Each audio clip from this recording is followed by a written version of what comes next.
Bismillahirrahmanirrahim. Assalamualaikum warahmatullahi wabarakatuh. Alhamdulillah wassalatu wassalamu ala rasulillah. Allahumma salli wa sallim wa barik ala habibina wa sayyidina wa syafi'ina Muhammad ibn Abdillah wa ala alihi wa sahbihi wa man tabi'ahu bi ihsan ila yaumil qiyamah.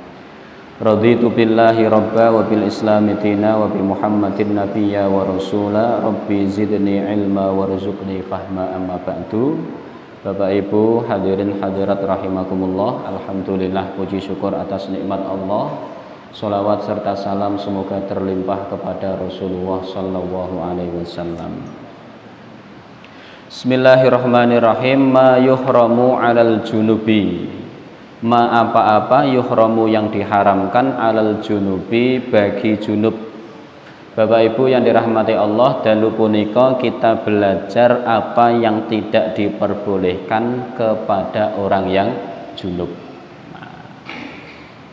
Tentu saja sebagai pembukaan, perkara yang kita kaji adalah perkara khilafiyah. Ngoten nggih. Perkara khilafiyah adalah perkara di mana masing-masing orang punya pendapat sendiri-sendiri terhadap pemahaman dalil yang dipahami. Jadi kula suwun, apa yang kami sampaikan di sini bukan suatu kemutlakan, tetapi suatu kenisbian, di mana di sana menuntut kemungkinan ada pendapat lain. Saya dipahami nggih? Dan kemudian yang perlu kami ingatkan juga, yang kita pelajari adalah menyesuaikan kajian kitab apa yang kita pakai. Jadi kemungkinan di antara panjenengan ada yang pernah membaca kitab lain, maka itu sebagai referensi dan mungkin berbeda dengan apa yang panjenengan baca dan pahami. Jadi khazanah ilmu dalam fikih sebagai bentuk tambahan pengetahuan, bukan mengganti pengetahuan. Paham ya? Nah, Bapak Ibu yang dirahmati Allah, yuhramu 'alal junubi, diharamkan bagi orang yang junub, dalam kurung al muhaddis hadasan akbar, orang yang hadas besar seperti haid dan nifas. Maka beberapa aturan ini juga berlaku bagi orang haid dan orang nifas. Yang pertama Bapak Ibu, as-sholatu bi anwa'iha, yaitu sholat dengan berbagai macamnya. Wa minha jami'is sajadat kasajadatit tilawati wa sajadatis syukri. Dan termasuk di dalam makna sholat adalah beberapa macam sujud, seperti sujud tilawah, sujud syukur, dan berbagai macam sujud-sujud yang lain. Sebagaimana firman Allah Subhanahu wa ta'ala, wa in kuntum junuban fattahharu, apabila kalian junub maka bersucilah. Bapak Ibu yang dirahmati Allah, jadi jenis amalan yang dilarang pertama bagi orang yang junub dan hadas besar seperti haid dan nifas adalah as-sholatu, sholat. Dan termasuk dalam jenis sholat adalah sujud, termasuk sujud tilawah dan sujud syukur.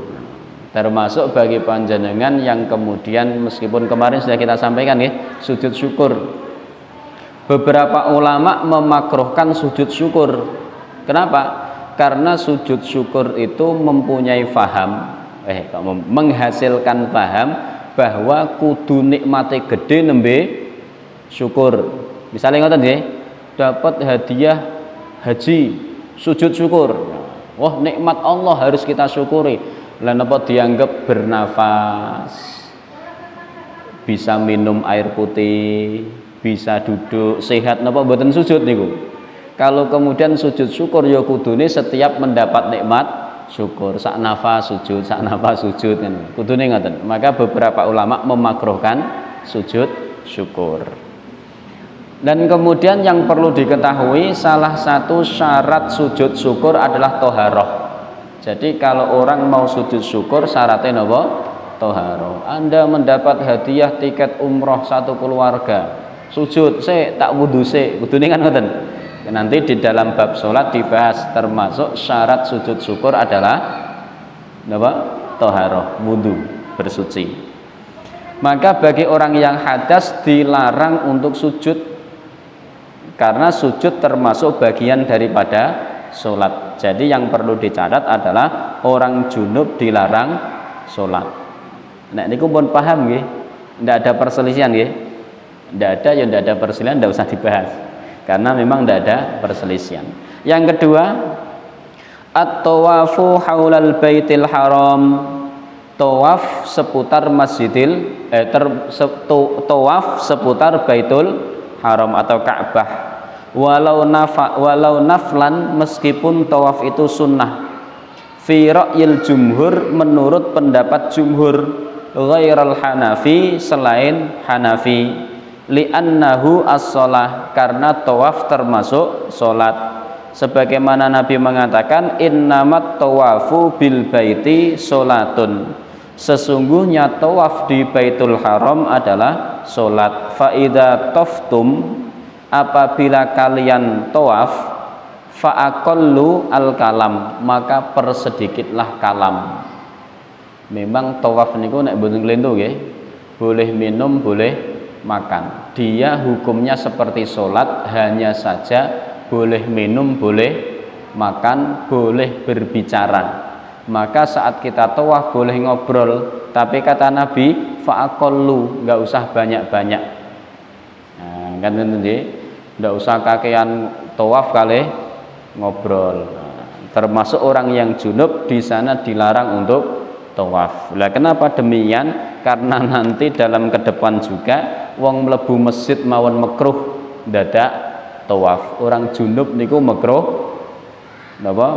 Makruh masuk masjid. Mulane bagi yang iktikaf, kalau kemudian iktikaf tidur di masjid junub, maka seyogyanya langsung keluar mandi, setelah mandi janabat baru tidur lagi. Berbeda dengan di rumah. Di rumah kalau kemudian kita junub, gampang, wudu, bersihkan, tidur, tidak masalah, besok baru junub. Kalau junubnya di masjid mboten kena.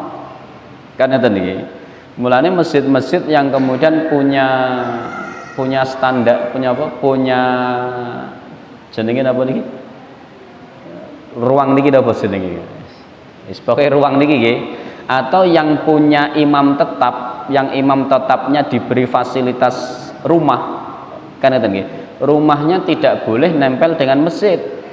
Mboten kena. Rumahnya harus terpisah dari masjid. Nah, kan ngeten, kenapa? Karena dikhawatirkan rumah itu termasuk bagian masjid, kemudian di dalamnya tidak boleh dihuni oleh orang yang junub, makanya rumahnya di luar. Ngeten paham ya? Nah, niki nanti di bab selanjutnya, di poin berikutnya. Bapak Ibu yang dirahmati Allah, nomor 3. Nomor 3 yang dilarang bagi orang yang tawaf adalah angel men. Saya belum minum dulu. Bismillah. Masul mushafi wa hamlihi, memegang mushaf dan membawanya. Orang junub tidak boleh memegang mushaf atau membawa mushaf.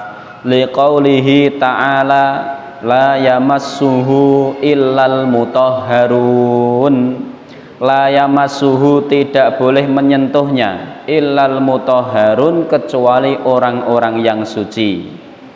Wa qauluhu, dan sabda Nabi sallallahu alaihi wasallam, la yamassul qur'ana illa tahirun, tidaklah menyentuh Al-Qur'an kecuali orang-orang yang suci, suci dari hadas kecil maupun hadas besar. Loh, tapi yang saya pahami tidak begitu kok, masih boleh, karena yang dimaksud al-mutahharun dalam firman itu adalah malaikat. Kan ngeten nggih?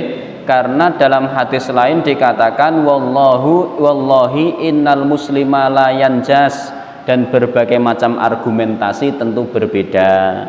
Mungkin di antara panjenengan ada yang berpendapat orang junub masih boleh menyentuh mushaf, sebagaimana orang yang hadas kecil belum wudu masih boleh menyentuh mushaf, karena mengartikan al-mutahharun di sana sebagai malaikat. Misalnya ngoten, mboten napa-napa, itu zonanya napa? Ikhtilaf. Jadi kalau panjenengan masih boleh berbeda pendapat. Bapak Ibu yang dirahmati Allah, ngoten. Yang keempat, qiraatul Qur'ani bilisani, membaca Al-Qur'an dengan lisan, walau li harfin, meskipun satu huruf, au duna ayatin, walaupun satu huruf tidak genep satu ayat, ingdal Hanafi, menurut Hanafi. Wa yaqsudul qiraata ladzikra awid du'a, dan yang dimaksud qiraah bukan untuk berzikir atau berdoa. Wala halata jariyanil Qur'an ala lisanihi bila qasdin, dan juga bukan qiraah ala lisan yang tidak dimaksudkan. Nyambung mboten? Angel. Orang junub dilarang membaca Al-Qur'an dengan lisan. Menyentuh tadi mboten angsal, maca ya mboten angsal. Yang dimaksud maca Qur'an itu ibadah khusus seseorang dalam membaca Al-Qur'an, bukan orang yang punya kebiasaan maca Qur'an terus kemudian gremeng maca. Nyambung mboten gremeng maca niku? Mboten. Gremeng maca niku nek kula karang terbiasa napa? Karang terbiasa maca Quran, ya pernah tahu ngapal Quran.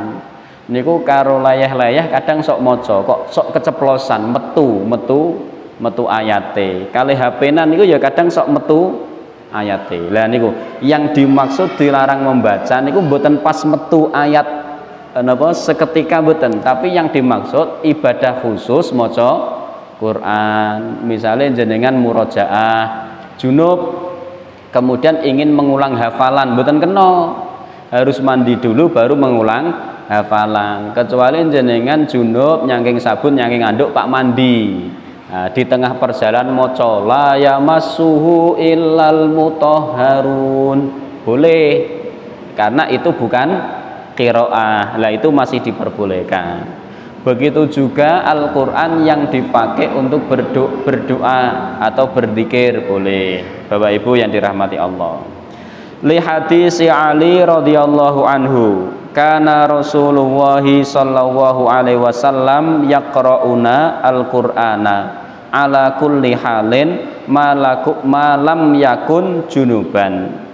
Adapun Rasulullah sallallahu alaihi wasallam membacakan kami Al-Qur'an ala kulli halin, atas setiap kondisi, malam yakun junuban, selama tidak junub. Wa hadisu Ibnu Umar la yaqra'u junubun wala haidun syai'an minal Qur'an.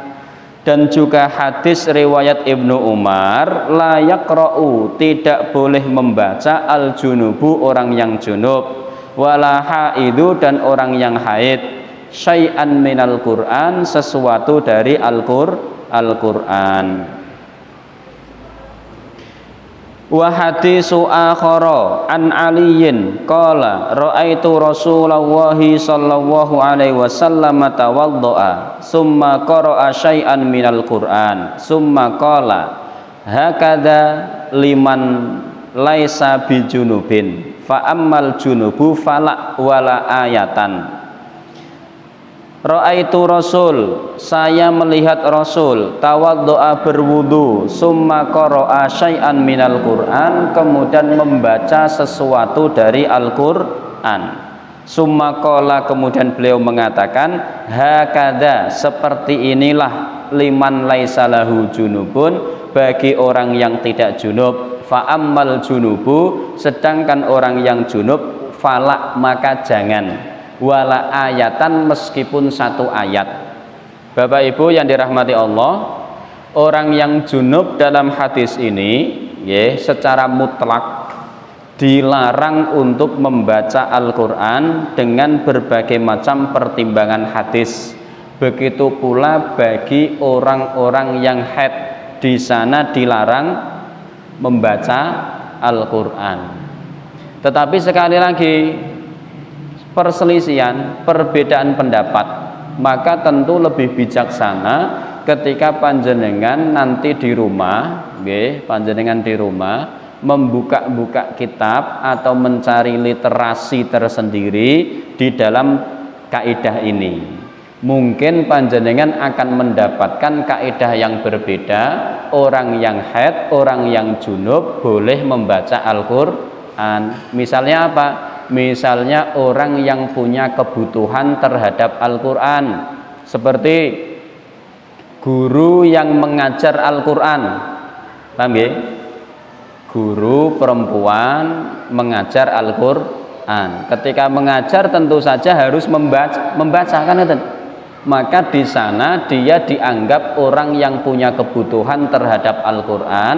Maka dalam kondisi haid dia masih boleh membaca Al-Quran. Begitu pula para penghafal Quran, santriwati menghafal Quran yang kemudian datang haid 15 dino sisan. Oh panjenengan bayangke, kalau kemudian di sana tidak boleh membaca Quran, lah terus setorane piye? Karena tadi setiap bulan harus datang haid dan tidak membaca Quran. Dua apalane ilang kabeh. Maka ada pendapat yang mengatakan dalam kondisi tertentu masih boleh untuk membaca Al-Quran. Paham nggih Bapak Ibu nggih? Nyambung nggih? Nah niki. Yang berikutnya yang nomor 5 Bapak Ibu, al-muksu fil masjidi. Al-muksu berdiam diri fil masjidi, di masjid. Berdiam diri niku napa? Berdiam diri niku mandek. Kata jenengan niki, ini namanya al-muksu. Berbeda dengan lewat. Lewat niku nanti ada pembahasan. Li hadis Aisyah radhiyallahu anha qalat jaa Rasulullah sallallahu alaihi wasallam wa wujuhu buyuti ashabihi syari'atan fil masjidi. Dari Aisyah radhiyallahu anha, qalat dia mengatakan jaa Rasulullah, telah datang Rasulullah, wa wujuhu buyuti ashabihi, dan rumah para sahabat menghadap syari'atan fil masjidi, jalan menuju masjid. Faqala, maka Nabi mengatakan wajjihu hadzal buyut, palingkanlah wajah rumah ini, anil masjidi, dari masjid. Fa inni, sesungguhnya aku, la uhilla, tidak menghalalkan al masjidah, masjid, liha idzin wala junubin, untuk orang yang haid dan untuk orang yang junub. Itu Nabi. Jadi ketika Nabi datang ke Madinah, kan itu nggih, membangun masjid, terbangunlah Masjid Nabawi. Begitu masjidnya terbangun, ternyata rumah-rumah sekeliling itu punya satu jalan yang sama dengan masjid. Lalu kata Nabi, wajihu, dirubah rumahnya, hadap rumahnya dirubah. Kenapa? Karena nanti khawatir kalau ada orang yang junub selaras dengan masjid.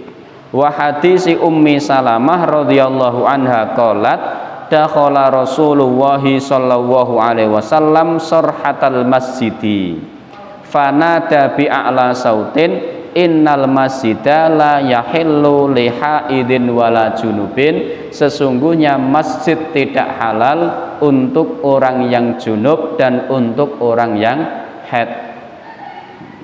Ammal aburu, sedangkan menyeberang, nyebrang ya, lewat, al masjidah, masjid, duna muksin, tanpa berdiam diri, fa ajazahu asy-Syafi'i wal Hanabilatu lil junubi, maka diperbolehkan bagi orang yang junub. wal haidu wan nufasa idza amanat talwisahu. Bagi orang yang haid dan nifas diperbolehkan apabila kotorannya teramankan. Wa illa, kalau tidak bisa aman, muniat wa hurrima 'alaiha dukhul, maka dilarang dan tidak boleh masuk. Nyambung Bapak Ibu ya.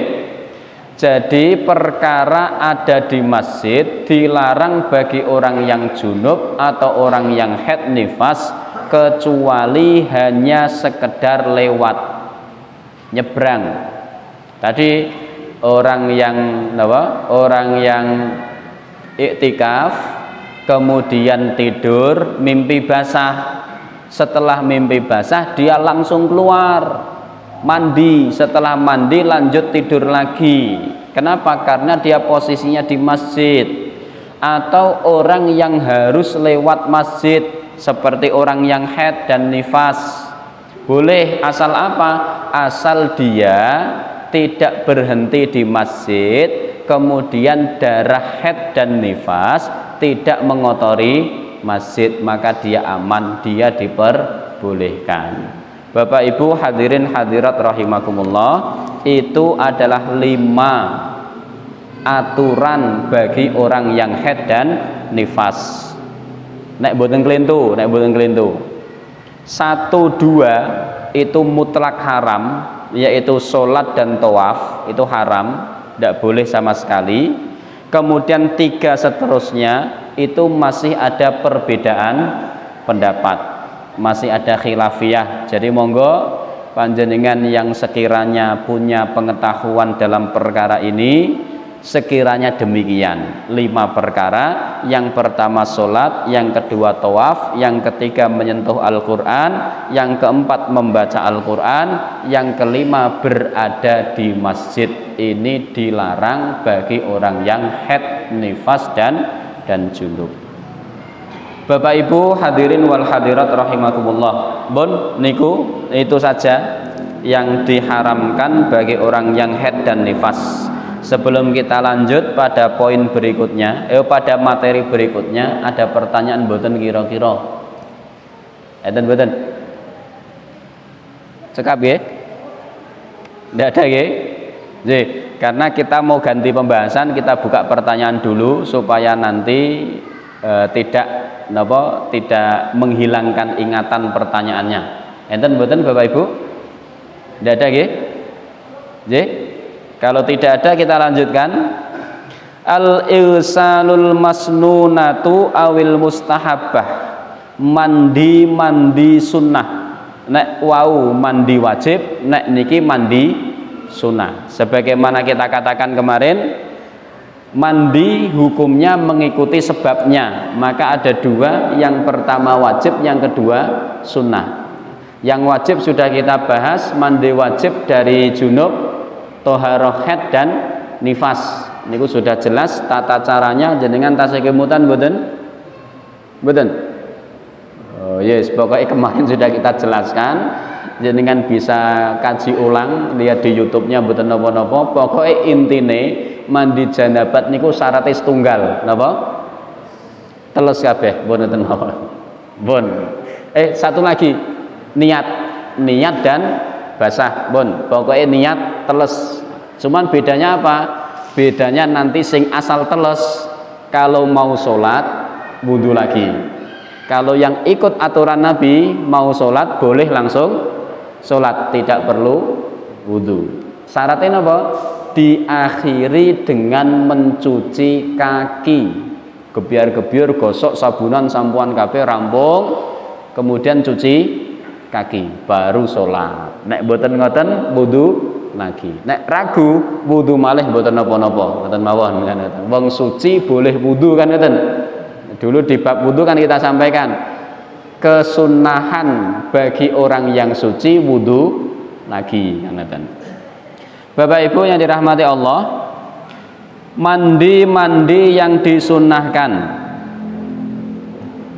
mulazamatun nadzafata min maqasidil Islam. Menjaga kebersihan adalah salah satu tujuan Islam. Ingat, menjaga kebersihan adalah salah satu dari tujuan Islam. Potong kuku, napa malih? Potong khitan, potong kuku, potong bulu ketiak, bulu kemaluan dan lain sebagainya, termasuk bagaimana Islam memperhatikan kebersihan. Maka orang Islam niku kudu resik, Pak. Paham nggih? Kamar mandi masjid harus menjadi kamar mandi yang paling bersih dan tidak bau. Lah kok ngoten? Karena orang Islam niku disorot dari itunya. Jenengan buktikan lo Islam itu paling agama paling perhatian dengan kebersihan. Iki dalile an-nadzafatu minal iman. Wah kan ngoten nggih. Barang mlebu kamar mandine pesing. Wah kan enggak ngoten. Wong kafir, wong Kristen mboten maca hadis, sing diwaca kamar mandine niku kan ngoten nggih. Mereka tidak peduli hadisnya, peduli fisiknya. Maka masjid jadilah yang paling bersih. Kan ngoten, mosok kalah sama SPBU. SPBU mawon resik wangi. Kamar mandi masjid kudune resik wangi, mboten pesing. Kan ngoten Bapak Ibu yang dirahmati Allah. Oh, tapi masyarakatnya angel diatur kon sing bersih. Ampun nyalahke masyarakate, takmire. Kan ngoten nggih. Maka kebersihan itu harus dijaga. Fasyuri'a al-ghusla. Fasyuri al-ghuslu kama syuri al-wudu'u, maka disyariatkan mandi sebagaimana disyariatkan wudu. Wa tanawwa al-ghuslu fakana ba'du wajiban. Dawa banget suwen nunggune. Langsung intinya, yang pertama disunnahkan untuk berwudu, untuk mandi adalah ghuslul Jumu'ati, mandi Jumu'ah. Mandi Jumu'ah. Kemarin sudah kita sebutkan sedikit Bapak Ibu bahwa mandi Jumu'ah itu bukan untuk sholatnya, bukan untuk sholat Jumu'ah, tapi untuk hari Jumu'ah. Maka kapan diperbolehkan mandi Jumu'ah, kapan disunnahkan? Mimba ditulu'il fajri ila sa'yi li'ada is-sholati, dari setelah terbitnya fajar menuju perjalanan melaksanakan sholat Jumu'ah. Maka waktu mandi Jumu'ah itu dari subuh sampai sebelum Jumat. Kan ngeten, bagi siapa? Bagi setiap kaum muslimin. Nek boten klintu Imam Nawawi napa sing berpendapat semua kaum muslimin disunnahkan mandi Jumu'ah, yang suci maupun yang tidak suci. Wanita haid, wanita nifas disunnahkan mandi, sampai bayi yang baru lahir disunnahkan mandi. Yang Jumu'atan maupun yang tidak, yang sakit maupun yang sehat. Kenapa? Menghormati hari Jumat. Jadi ngoten Bapak Ibu. Jadi jenengan yang kemudian napa di kantor, di sekolah, bekerja, mandinya sebelum berangkat kerja. Mandi dulu, mandi Jumat. 5 rawahul jamaah an Ibni Umar qala qala Rasulullah sallallahu alaihi wasallam idza jaa ahadukum ilal jumu'ati falyaghtasil. Nabi sallallahu alaihi wasallam mengatakan, apabila datang salah seorang kalian kepada Jumatan, falyaghtasil, maka hendaknya mandi. Wali Muslim idza arada ahadukum ayyatiyal jumu'ata falyaghtasil. Apabila salah seorang di antara kalian hendak datang sholat Jum'ah, maka falyaghtasil, maka hendaknya mandi. Mengingat pada zaman sahabat mereka datang Jum'atan niku isuk gasik ba'da subuh. Kula panjenengan sedaya mangkat Jumat nunggu kira kan ngoten nggih. Oh urung kira, urung mangkat. Sok-sok kadang oh ndung adzan belum berangkat. Yes, makanya kalau di sini dikatakan bahwa mandi Jumu'ah itu disunahkan dari terbit fajar, karena memang para sahabat zaman dulu terbiasa berangkat Jumatan ba'da subuh. Sehingga ada istilah barang siapa datang jam yang pertama seperti pahala berkurban seekor unta. Wah, aku mangkat gasik kaya unta niki pahalane, kan ngoten nggih. Padahal mangkatnya jam 11 kan ngoten. Nek sahabat jam pertama niku sing dimaksud jam pinten? Ba'da subuh niku wau. Mulane pahalane gede, wong pengorbanannya gede. Lah kula panjenengan gasik kan takmire gasik kan kesak gasik-gasik jam 11. Maka beda Bapak Ibu. Wa huwa dalilu masyru'iyyati ghuslil jumu'ati. Hadis ini merupakan dalil disyariatkannya mandi Jumu'ah. Wa aujabahu ba'dhu salafi minas sahabah. Beberapa sahabat dulu mewajibkan. Nek sakniki disunahkan, beberapa sahabat dulu mewajibkan mandi Jumu'ah. Bapak Ibu yang dirahmati Allah, qala ghuslul yaumul jumu'ati wajibun ala kulli muhtalimin wasiwaki wa ayyamassa minat tibi ma yaqdiru alaihi. Mereka berpendapat dengan hadis Abu Sa'id Al-Khudri. Qala, Nabi mengatakan ghuslu yaumul jumu'ati, mandi hari Jumat, wajibun wajib ala kulli muhtalimin, atas setiap balik. Muhtalim artinya balik. Wasiwaki dan siwak, wa ayyamassa minat tib, dan memakai minyak wangi mayaqdiru alaihi, semampunya. Itu pendapat para ulama, para sahabat dulu mengatakan bahwa mandi Jumat hukumnya wajib, meskipun tadi di atas diterangkan bahwa mandi Jumat hukumnya sunnah. Wa dhahabat jumhuru, dan jumhur berpendapat ila annahu mustahab, bahwa sesungguhnya mandi adalah sunnah. Lima akhrajahu Muslim, sebagaimana dikeluarkan Muslim an Abi Hurairah, dari Abu Hurairah. Man tawaddo'a fa ahsanal wudu'a, barang siapa yang berwudu, fa ahsanal wudu, kemudian memperbagus wudunya. Sekedap. Kok wudu man tawaddo'a? Kita baca dulu lah, nanti kalau terangke kok man tawaddo'a. Man tawaddo'a, siapa berwudu, fa ahsanal wudu'a, kemudian memperbagus wudunya, summa atal jumu'ata, kemudian mendatangi Jum'ah, fastama'a, kemudian mendengarkan, tapi pakai istima'. Istima' niku ngrungokke tur perhatian, paham ya? Jadi ada sami'a, ada istama'a. Di sini pakai fastama'a. Fastama'an itu mendengarkan tur krungu, karena ada orang yang mendengarkan ning mboten krungu. Napa bahasane?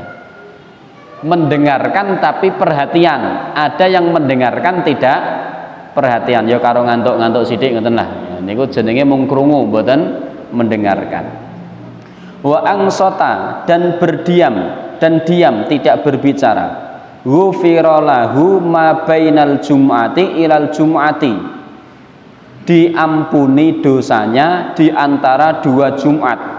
Wa ziyadata salasata ayyamin, dan ditambah 3 hari. Berarti orang yang wudu memperbagus wudunya, datang Jumatan, kemudian mendengarkan khutbah, sunnahnya itu bertatap muka dengan khotib. Jadi panjenengan yang Jumatan punya kesunahan bertatap muka dengan khotib. Maka rodok makruh nek Jumatane napa di luar niku rodok makruh, bagusnya di dalam. Kemudian tidak berbicara. Ghufira lahu, diampuni dosanya di antara 2 Jumat, berarti 7 hari. ditambah 3 hari, berarti diampuni dosanya 10 hari. Besok Jumatan lagi diampuni 7 hari tambah 3 hari, cek sisa 3 hari, dikumpulkan terus. Nah, niku dosanya diampuni. Bapak Ibu yang dirahmati Allah, wa huwa akadal irsalu al masnunah. Hadis ini adalah penguat untuk mandi sunnah. Wala yustahab lin nisa, dan tidak disunnahkan bagi wanita. Nah, berarti kalau riwayat hadis ini pendapat jumhur, mandi Jum'ah hanya disunnahkan bagi laki-laki yang mendatangi sholat Jumu'at. Kaneten wa yujzi'u huslu wahidin min haidin wa janabatin wa jama'a wa jum'atan wa idin. Wa yujzi'u, dan diperbolehkan huslu wahidin, mandi yang sama dari haid, janabat atau Jumat atau id. Bon. Jadi mandi sunnah bisa dijamak dengan mandi wajib sisan. Makanya ada istilah nek cara wong Indonesia sunnah Rasul, malam Jumat. Sing sunahe mboten niku ne, sing sunahe aduse niku wau kan ngoten.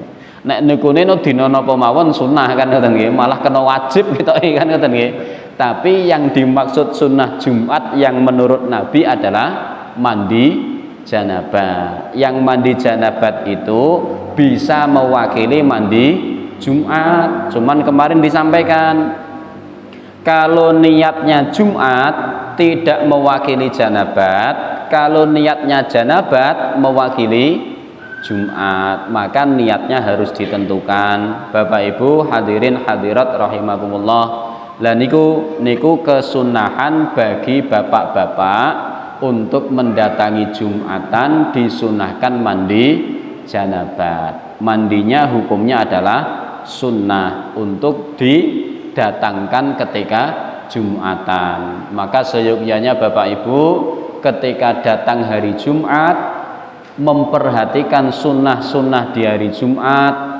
Napa? Banyak mandi, potong kuku, dan berbagai macam hal itu dianjurkan di hari Jumat. Ngoten.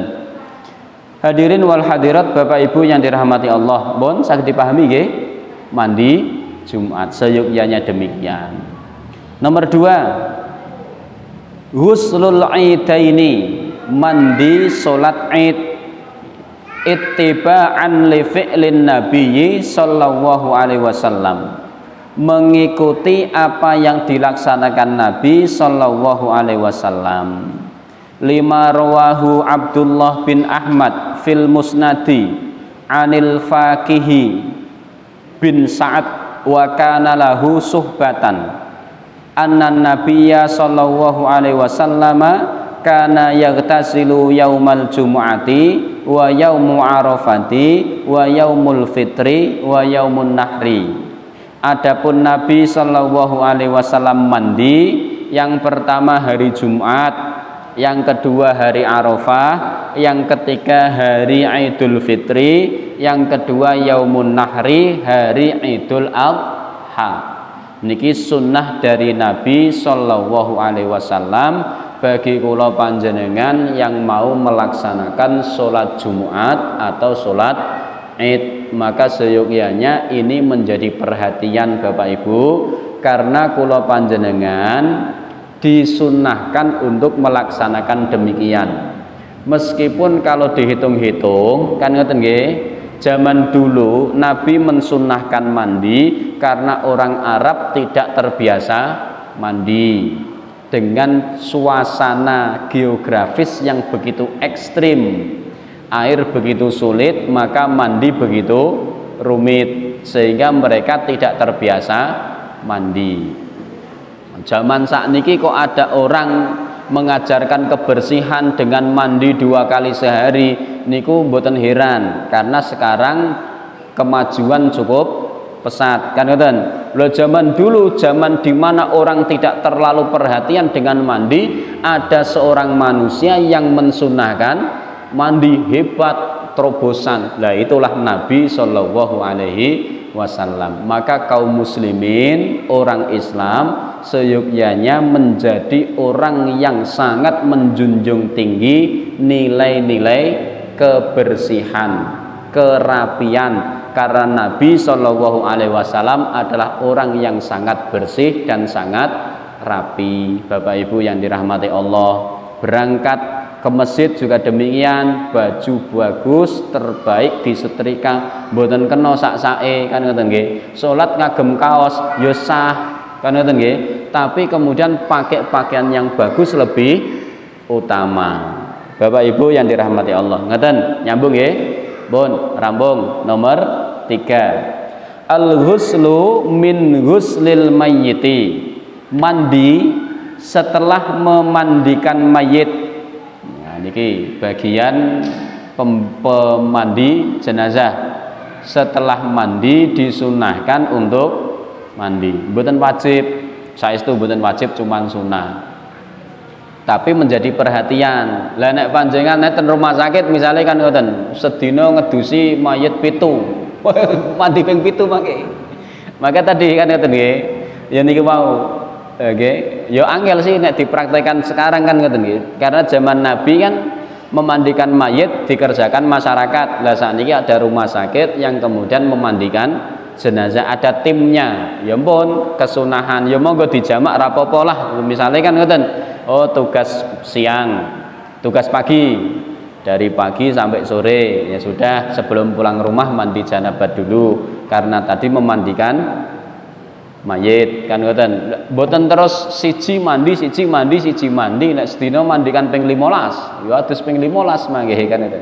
Dan niku wau, tetapi ada kesunahan bagi jamaah, bagi kaum muslimin yang memandikan mayit untuk mandi. 5 rawahul khamsatu an Abi Hurairah 'anin Nabi sallallahu alaihi wasallam man ghassala maitan falyaghtasil wa man hamalahu falyatawadda. Barang siapa yang memandikan mayit maka hendaknya mandi. Barang siapa yang menggotong mayit maka hendaknya wudu. Sing derek mandikan mandi, yang cuman gotong harus disunahkan wudu. Nah, misalnya jenengan melu gotong nampani dari kerenda menuju liang lahat atau dari rumah ikut gotong kerendane ya melu wudu, disunahkan untuk berwudu. Wa huwa mahmulun 'alan nadbi. Hadis ini dibawa sebagai dalil untuk mensunnahkan li hadisin akhara inna maitakum yamutu tahiron fahasbukum antagsilu aidiyakum. Karena ada hadisnya lain yang mengatakan sesungguhnya mayit kalian adalah mayit yang suci. Fahasbukum maka cukup bagi kalian antagsilu aidiyakum untuk mencuci tangan. Kula minum riyen kula terangke sing rada serius.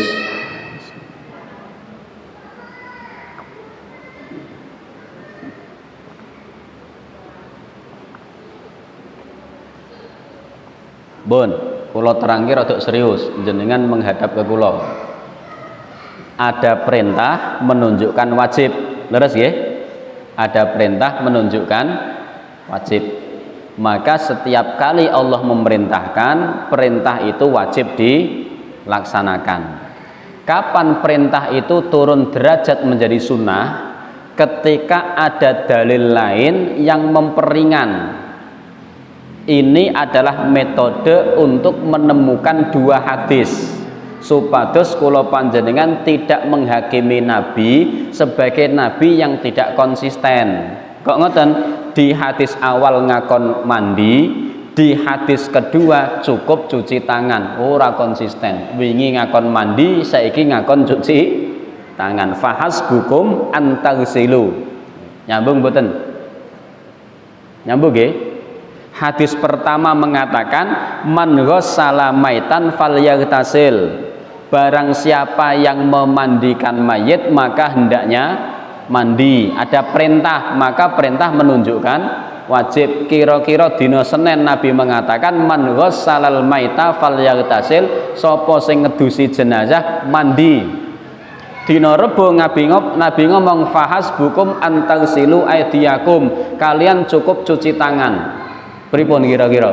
Wingi ngakon adus, sakniki ngakon cuci tangan. Lah terus pripun? Wangel kan ngeten.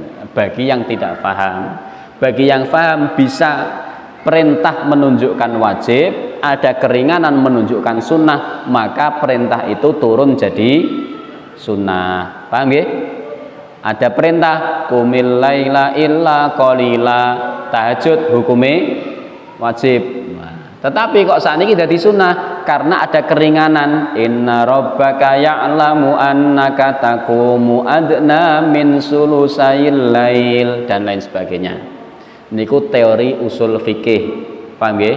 Syarat hukum itu menjadi wajib. Yang pertama ada perintah, yang kedua ada motivasi, yang ketiga ada ancaman. Paham nggih? Syarat hukum menjadi haram, yang pertama ada larangan, yang ketiga ada motivasi untuk meninggalkan, yang kedua, yang ketiga ada ancaman bagi yang melanggar, itu haram. Lana ilang siji nanti hukumnya turun, ada perintah, ada motivasi, tidak ada ancaman, sunnah. Ada larangan, ada motivasi, tidak ada ancaman, sunnah. Kok sunnah makruh? Ya kan itu. Contoh napa? Salat jamaah ada perintahnya, ada motivasinya, ora ono larangane. Maka para ulama kok ora mboten enten ancamannya, maka salat jamaah turun derajatnya menjadi sunnah. Sehingga mboten salat jamaah ya mboten napa-napa. Nyambung mboten? Angel. Nah angel mboten usah dipikir, kula mawon sing pikir. Pokoke jenengan ikut matengnya saja. Mandi janabat untuk orang yang memandikan jenazah hukumnya adalah sunnah. Meskipun ada hadis yang mengatakan bahwa Nabi ngendikan cukup cuci tangan, tapi hadis itu tidak bisa dijadikan dasar cuci tangan, tapi dijadikan dasar untuk mengalihkan hukum wajib menjadi sunnah. Kalau hadis yang kedua dihapus, maka mandi setelah memandikan mayit hukumnya menjadi sunnah. Ngoten mawon lah. Kula yo bingung nerangin jenengan niku marahi kan. Pokoke ngoten intinya. Bapak Ibu yang dirahmati Allah. Li ihramin bi hajjin au umratin au li wukufin bi Arafah wa dukhuli Makkah. Yang keempat disunnahkan mandi janabat. Yang pertama bagi orang yang ihram, baik dalam kondisi haji maupun umroh. Lah ihram niku napa? Ihram niku memulai niat haji atau umroh dengan memakai pakaian. Ihramnya orang sholat dengan memulai niat mengucapkan takbir, itu ihramnya orang sholat. Disebut ihram karena dia kemuliaan, maka kemuliaan itu tidak bisa dilanggar kecuali dengan ketentuan syar'i. Mudeng, betul.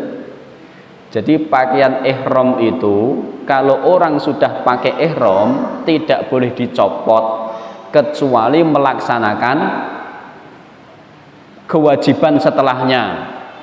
Tawaf, sa'i, wukuf dan lain sebagainya. Sama, orang yang sudah takbiratul ihram tidak boleh membatalkan takbirnya kecuali ketentuan syar'i, kentut, hadas dan lain sebagainya.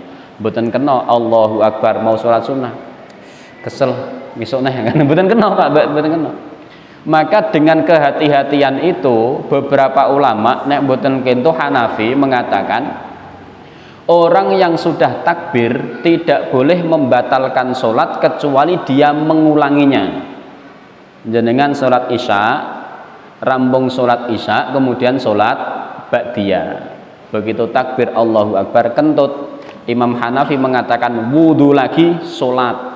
Imam Hanafi, kenapa? Karena sudah masuk ihram tadi. Berbeda dengan panjenengan yang ba'da sholat isya mboten batal, mboten napa-napa, ora sholat qobliyah bali malah kena. Sing pun kadung takbir malah kudu ngulang. Kenapa? Karena di sana ada ihram, ada kemuliaan di dalam perkara ibadah. Maka pembatalan tanpa kaidah syar'i di dalam ihram tidak boleh. Nah, kemuliaan itu bagi orang haji dan umroh disunnahkan untuk mandi besar. Bapak Ibu yang dirahmati Allah, ngoten. Atau orang yang mau wukuf di Arafah hendaknya mandi janabat dulu. Atau orang yang hanya sekedar ingin masuk kota suci Makkah, melebet kota suci Makkah tok, disarankan untuk mandi janabat. Jenengan touring kan dari Yaman touring, apa dari Indonesia touring kan. Begitu masuk perbatasan kota suci Makkah mandek adus dhisik. Berbeda dengan jenengan mlebu perbatasan kota Kendal, ora kudu adus ya kan. Karena biasa mawon nek kota Mekah kudu adus, mulai sangu banyu. Nah, niku kaidah masuk kota suci Makkah, Bapak Ibu. Bapak Ibu yang dirahmati Allah, wa lima rawahu at-Tirmidzi wa hassanahu an Zaid bin Sabit annahu ra'an nabiyyu tajarrada li ihlalin wa ghtasala wa huwa dalilun ala istihbabil husli indal ihrami wa bihi qala aksarul ulama. Nabi sallallahu alaihi wasallam tajarrada, memakai jarot. Tajarroda niku nek mboten kelintu memakai pakaian ihram. Faghtasala, maka kemudian beliau mandi. Hadis ini merupakan dalil untuk disunnahkannya mandi ketika ihram. Wa kadzalika fi'luhu sallallahu alaihi wasallam lidukhuli Makkah. Dan begitu pula Nabi sallallahu alaihi wasallam ketika masuk kota Makkah. Nabi membiasakan diri dengan mandi. Hadisnya demikian. Anna Aliyan karramallahu wajhahu kana yaghtasilu yaumal idaini wa yaumal jumu'ati wa yauma arafata wa idza arada ayyuhrima. Adapun Ali radhiyallahu anhu, beliau mandi pada hari Id, hari Jumat, hari Arafah, dan ketika hendak ihram. Wa rawahu Malik an Ibni Umar wa misla dzalika baqiyatul manasik ilal allati yajtami'u lahan nasu wa hiyal mabitu Muzdalifah wa ramal jimara fil Mina wa tawafu ziyarata, yaitu al fardu wal wada'u tufadiyan lirwaih walit tangdifi wa yujzi'u anil ghusli al wudu'a. Angel men kata ira karuan. Intine ngeten, kesunatan mandi pada masuknya kota Makkah dinisbatkan pada ihram. Kenapa? Karena ihram niku niat masuk kota Makkah. Ngoten sih? Jadi ihram niku dilaksanakan di perbatasan kota Makkah karena ihram disunnahkan untuk bermandi tadi, untuk mandi janabat, maka di sana pun disunnahkan. Wabil khusus di sini disebutkan dengan berbagai macam manasik haji, baik Arafah, baik mabit di Muzdalifah, melempar jumroh di Mina, kemudian tawaf ziarah atau tawaf ziarah kalau di sini dikatakan al fardu, atau di sini wada, atau di tempat di mana terkumpulnya banyak orang dalam ibadah haji. Kira-kira seseorang yang sedang beribadah haji dan ingin melakukan manasik, yang manasik itu berkumpul banyak orang, maka di sana disunnahkan untuk mandi janabat. Ini keterangannya demikian, Bapak Ibu yang dirahmati Allah. Maka hadirin wal hadirat rahimakumullah, beberapa kondisi yang disebutkan di dalam kaidah ini masih ada 1, 2, 3, 4, berarti ada 8, dan kita sudah ngaji 4. Wekdalipun sampun telas, belum kita buka pertanyaan. Berarti lanjut napa di istirahat dulu atau besok? Masih 4 lagi kan ngeten. Nah, cukup ya? Dihafalkan dulu supados kula panjenengan sedaya apal, jangan sampai kita ndak apal, nek ndak apal ndak ngerti, paling tidak apal tok mboten ngamalke ra apa-apa lah. Daripada mboten ngamalke mboten apal. Lah niki masalah Bapak Ibu. Yang pertama, kesunatan mandi Jum'ah, mandi Id, kemudian ihram dan kemudian mandikan mayit, ada 4. Yang 4 kita lanjutkan pertemuan yang akan datang. Sambil tadi kita tekankan lagi, yang pertama bagi orang yang junub, 1 dilarang sholat, 2 dilarang tawaf, 3 dilarang menyentuh mushaf, 4 dilarang membaca Al-Quran, 5 dilarang masuk masjid. Berarti ada 9 poin yang harus dihafalkan. Mungkin nek pun semester telas ujian, ngoten mawon. Ngoten apa? Ngoten ya. Kutune kan ngoten Bapak Ibu. Hadirin wal hadirat Bapak Ibu yang dirahmati Allah. Hadisnya tadi sudah kita sebutkan masing-masing dengan berbagai macam kajian. Yang jelas di kitab ini belum disebutkan khilafiyah, kecuali hanya sedikit tadi beberapa sahabat yang mewajibkan mandi Jum'ah. Ngoten Bapak Ibu yang dirahmati Allah, untuk malam ini kita cukupkan apa yang kita sampaikan. Sebelum kita akhiri, barangkali ada pertanyaan, monggo silahkan, ada yang mau menanyakan nggih. Insya Allah kita lanjutkan pada pertemuan yang akan datang, sambil nanti kita kaji dengan teliti. Bapak Ibu, kita tutup dengan doa kafaratul majelis. Bismillahirrahmanirrahim. Subhanakallahumma wa bihamdika asyhadu an la ilaha illa anta astaghfiruka wa atubu ilaik. Wa billahi taufik wal hidayah. Wassalamualaikum warahmatullahi wabarakatuh.